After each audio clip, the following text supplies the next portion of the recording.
کله چې په نړۍ کې د نفتو بیې لوړیږي د افغانستان لپاره د نفتي توکو واردات هم ګرانیږي.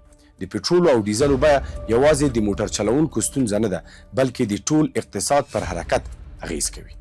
افغانستان د تیلو یو واردونکی هیواد دی. د خپل اړتیا تر ډیره حده سون توکي له بهر واردوي په ځانګړي ډول ایران او روسیې څخه.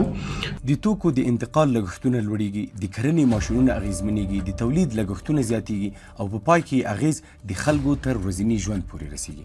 افغانستان د نفتو او طبیعي غازو احتمالي زیرمې لري، ولې لا هم د انرژي په برخه کې پر وارداتو تکیه دی. متاسفانه که افغانستان که دارای نفت و گاز خوب خودش است که حتی میتونه که برای خود افغانستان کافی شاید هم به صادرات بیاید، ولی متاسفانه که ما در اثر بعضی از عوامل نتونستیم چنین کار را انجام بدیم و متاسفانه 50 سال جنگ ما را از این امر تا اندازه دور نگاه کرده. از این لحاظ ما از لحاظ قیمت ها فعلا در بازار عوامل خارجی را کاملا در حقیقت دخیل میدانند که عوامل خارجی هم بسیار است. تغییرات بلندی که در قسمت نفت و گاز آمده میتونه که ایجاد شه، ولی در درون افغانستان آنقدر حرکت هایی که در پول و در قیمت نفت و گاز به وجود میاد، این ناشی از مکانیزمی از تقاضا نیست.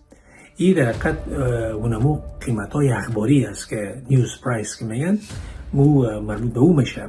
در اثر بالا رفتن و پایین آمدن قیمت ها در بازار یا تولیدات در بازار بدون از اینکه از تقاضا در بازار داخلی تغییر کنه، قیمت ها را کسایی که در داخل افغانستان از تغییر میدن. د افغانستان د نفتو او طبیعي غازو په اړه له کلونو راهیسې بیلابیلې خبرې کیږي، خو رسمي او علمي ارزونې ښیي چې هیواد د انرژۍ له سرچینو بې برخې نه دی. د امریکا د جیولوژیکي سروې ادارې USGS د 2026 کال د ارزونې له مخې د شمالي افغانستان په حوزو کې د احتمالي تخنیکي استخراج وړ نفتو، طبیعي غازو او نورو پټرولیمي سرچینو شتون اټکل شوی و. د دې ارزونې له مخې په شمالي حوزو کې د شاوخوا 1.6 میلیارډه بیلرو احتمالي خامو نفتو، 14 تریلیون مکعب فوټو طبیعي غازو او شاوخوا 500 میلیونه بیلرو د مایع طبیعي غاز اټکل شوی و. خو دا ارقام د ثابتو او بشپړ استخراج شوي زیرمو معنا نه لري، بلکې هغه احتمالي سرچینې دي چې د لا زیاتو سروېګانو، پانګونې او تخنیکي کار اړتیا لري.